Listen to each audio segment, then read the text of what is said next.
Egg grading. How the egg is made. The reproductive system of the hen is divided into two main parts, the ovary and the oviduct. When the pullet chicken is first hatched, it contains up to 4,000 tiny yolks. Each of these yolks is within a sac or follicle. Each yolk is separate from the others. All of these little sacs, each containing the yolk, form a cluster like grapes. This cluster is attached to the middle part of the back, about midway between the neck and the tail. When the hen is grown, if she is healthy and well fed, the yolks start developing. The yolks go through several stages of development, and there are yolks of various sizes within the cluster. Normally, one yolk matures at a time, and when it is mature, it is released by a rupture in the sac. The yolk then falls into the body and is picked up by the funnel of the oviduct. The oviduct is a long tube about 2½ feet long, containing glands which give out fluid that helps complete the making of the eggs. As the yolk passes through the oviduct, the white and the shell are added. Fertilization would take place if it occurred in the oviduct. When the egg is first laid, it is at its best as far as quality is concerned. With the possible exception of cleaning the shell, man can do nothing to improve the quality of the egg, but he can do a lot to retain this quality as long as possible. It is important that everyone handling the egg, from the hen to the pan, do his job to retain this quality. This includes flock owners, truckers, candlers, merchants, and cooks. There are 4 parts of an egg. The yolk, which has 4 parts and constitutes approximately 31% of the total weight of the egg. The white or albumen, which consists of 4 distinct layers and constitutes about 58% of the weight of the egg. Water is its major component. The layers are the caliciferous layer, which is continuous with the calice, which hold the yolk in place, the inner thin layer, the firm or thick layer, and the outer thin layer. Shell membranes, which are tough and fibrous and are comprised chiefly of a protein similar to that which is in hair and feathers. There is an outer shell membrane and an inner shell membrane. They are only about 24/10,000ths of an inch thick. These separate to form the air cell. The shell, which has 3 layers and is approximately 11% of the egg. Immediately after the egg is laid, it begins to lose quality, even if it is removed from the nest, cooled, packed, and marketed promptly. When processing and grading eggs, certain steps are necessary to maintain eggs at the highest level of quality. Some of these steps are: gather in eggs frequently, at least 3 times a day. Handle eggs carefully to prevent breakage. Cool the eggs promptly and store them under the optimum temperature and humidity. Pack eggs in clean, cool packing materials. Pack clean eggs separately from dirty eggs. Eggs are not required to be washed if they are clean. However, even with good farm management, a certain percentage of dirty eggs will be produced. Producers must bear in mind that a dirty egg is covered with bacteria that may enter the egg if it is mishandled. This is possible because the eggshell has 6,000 to 8,000 pores on it.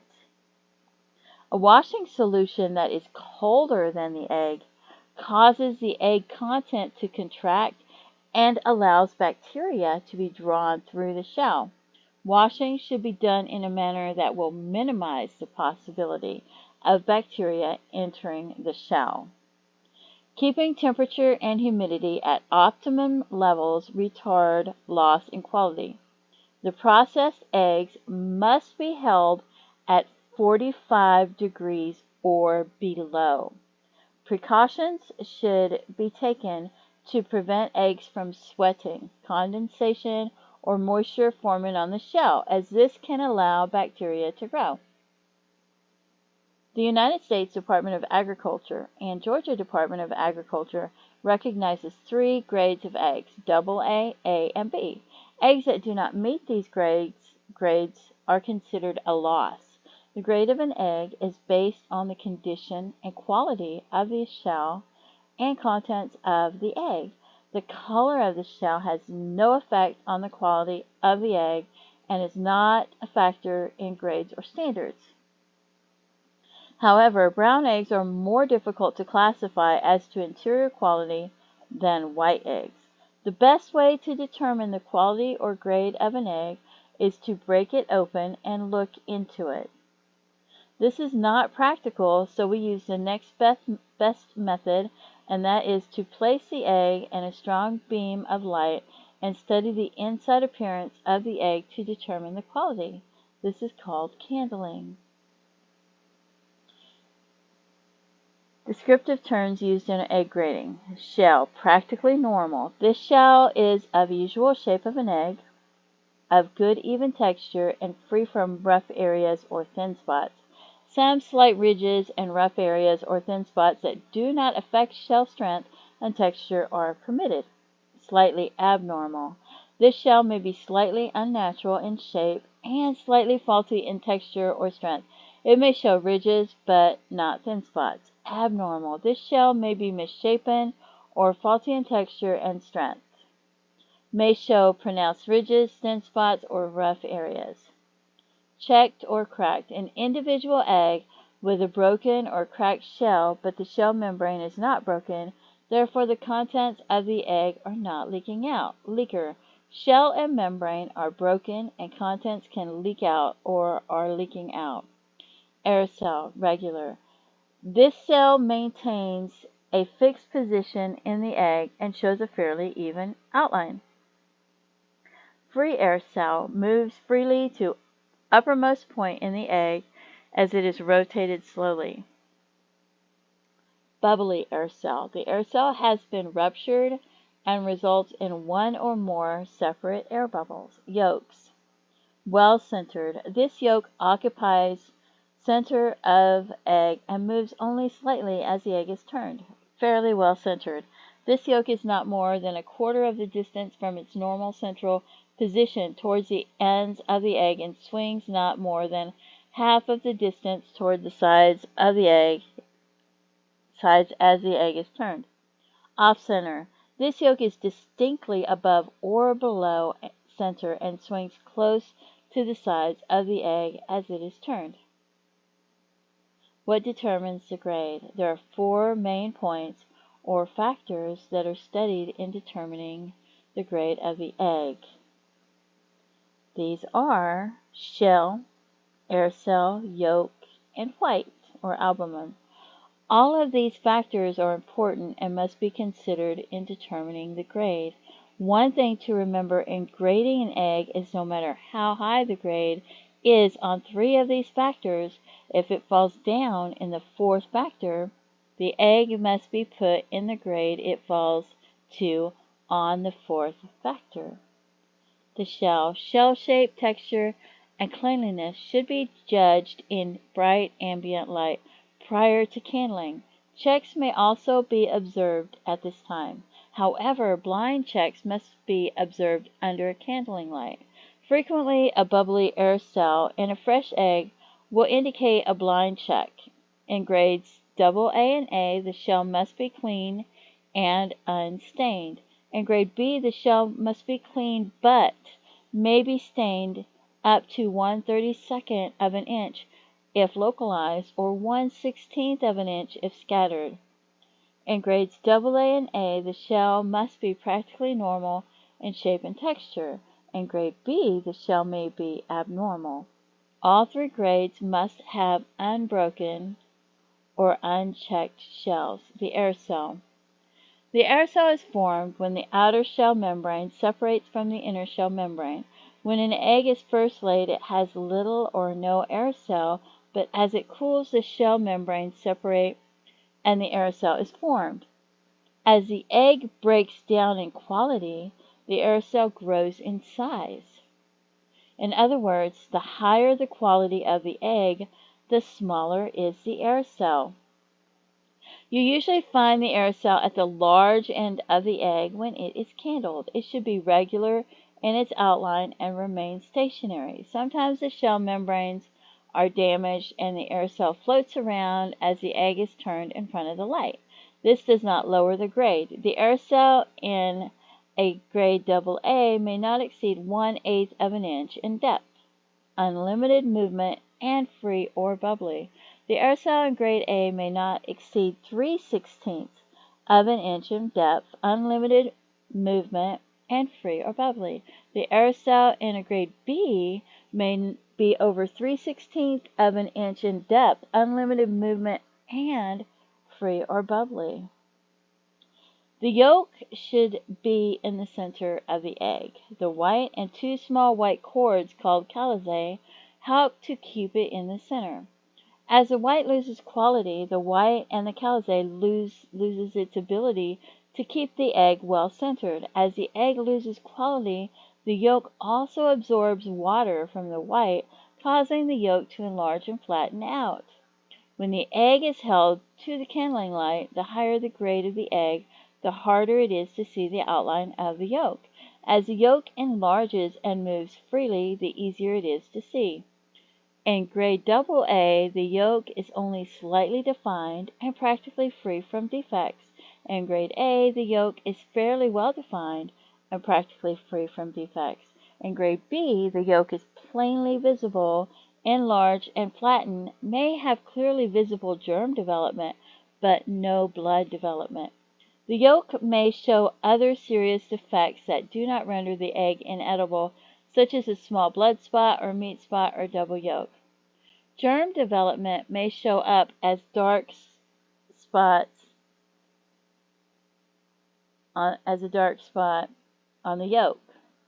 A circular dark area near the center of the yolk shadow, or as a ring of blood on the yolk. Once it shows blood development, the egg is a loss.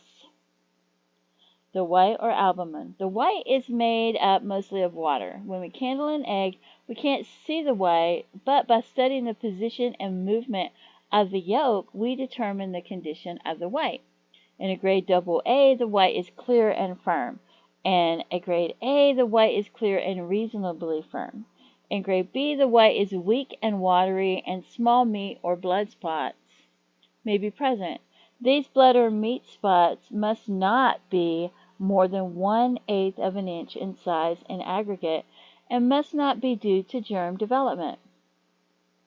Blood or meat spots are made when a portion of the reproductive organ sloughs off during the production of the egg, or the egg is fertilized and the germ cell begins development.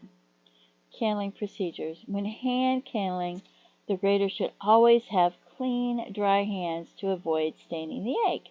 In order to obtain a proper view of the egg while candling, it is necessary to have the contents of the egg spinning within the shell at the time of viewing. The content of the egg can be set in motion by a movement of hand and wrist in an arc of about 180 degrees. Stopping the hand motion at the end of the arc without moving the hand or body permits the contents of the egg to spin freely. The long axis of the egg should be held at about a 45-degree angle to the aperture of the candling light. The thumb and index finger should be on opposite sides of the shell without obstructing the view of the grater. Consider each factor of the egg separately. These factors are shell, air cell, yolk position, and the condition of the white. A grater must learn to develop speed and skill in handling the egg through practice. You must develop speed without sacrificing accuracy. The first view the candler gets as he or she turns the egg is usually the view that most accurately tells the true quality. Chances are, if the candler makes a decision on a slow or longer view, the egg will be put in a lower grade than it belongs. When eggs are returned to the carton, they should be placed carefully, not dropped, and always packed with the small end down. Weight classes for consumer grades for shell eggs.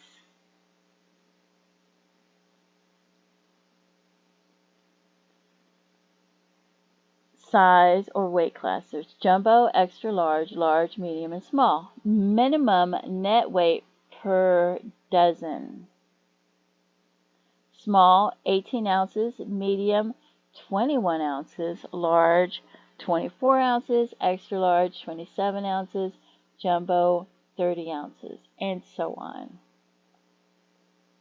Package labeling. The label should be affixed at the time of candling and packaging. The label must be at least 2 by 4 inches on a case, and both case and carton should have letters not less than 1/4 of an inch. When eggs are sold in cartons, the cartons must show the date packed or an expiration date, which shall not exceed 45 days from the date packed, and the grade and the size, together with the name and address of the packer and safe handling instructions. The state of origin may also be given. Opening date on egg cases and egg cartons. All eggs which are sold, offered for sale, or stored for sale at retail or wholesale shall use an open date to express the packing date or expiration date. Open date means the use of letters for the month together with numbers for the day of the month. Pack date means the date the eggs were washed, candled, and packaged. Expiration date means the last date the eggs shall be sold at retail or wholesale. Manner of expressing an open date. Open date shall consist of a combination of 3 letters for the month abbreviation and numbers for the day of the month. Example, June, J, all capitals, Jun, space 10. Manner of expressing the pack date. A pack date shall be the use of an open date with no words, numbers, or letters preceding the following open date. Example, all caps, Jun, space 10. Manner of expressing the expiration date. An expiration date shall be the use of an open date preceded by the abbreviation EXP in caps, all caps, EXP space Jun space 10, or the use of an open date preceded by the term sell by, Jun all in caps 10. The expiration date shall not exceed 45 days from the date the eggs were washed, candled, and packed. Prohibited act. The following act and causing thereof are hereby prohibited. Eggs are not to be sold or offered for sale at retail or wholesale after the expiration date. Transportation and marketing of eggs. Eggs must be transported, stored, and displayed at an ambient temperature of 45 degrees Fahrenheit or below. The temperature must be maintained by mechanically refrigerated equipment.